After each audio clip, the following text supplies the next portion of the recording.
Government car கிடையாது, petrol வந்து உங்கள் காசில் போடுங்கன்ட்டார். என்ன சார் சொல்றீங்க? ஆமாம், இப்போது கவர்மெண்ட் காரை நம்ம எடுக்கிறோம். அவர் என்ன சொல்கிறாருன்னா, கஜானா வந்து காலி, கடனில் இருக்கும், நம்ம காஸ்ட்டை குறைங்க. அதான் விஜய் சார் கொடுக்குற இன்ஸ்ட்ரக்ஷன். இருக்கிறவங்க எல்லாரும் மினிஸ்டர்ஸ், எம்எல்ஏ, காஸ்ட்டை குறைங்க, உங்களுக்கு ப்ரைவேட் காரில் வாங்க. அதுக்கு நான் உங்களை பைக்கில் வர சொல்ல, உங்கள் ப்ரைவேட் காரில் வாங்க, சம்பளம் வருது இல்லை, பெட்ரோல் நீங்கள் போடுங்க, கவர்மெண்ட் எதிர்பார்க்காதீங்க. இது நிறைய மிச்சம் பண்ணலாம். இதுக்கு எல்லோரும் ஒத்துழைப்பாங்க.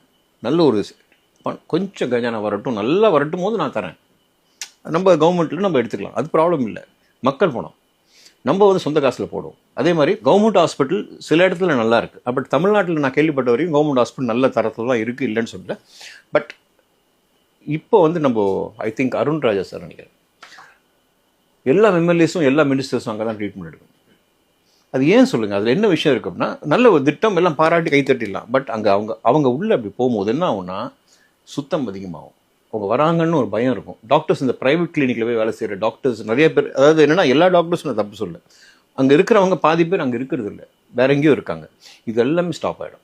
கரெக்டாக ஃபங்க்ஷன் ஆகும், டைமுக்கு வருவாங்க. அண்ட் மோரோவர் வெளியே இருந்து வர கவர்மெண்ட் ஹாஸ்பிட்டல் தான் எங்களால் முடியும், வசதி எங்களுக்கு அவ்வளோதான் இருக்குன்னு நம்பி வரவங்களுக்கு மிக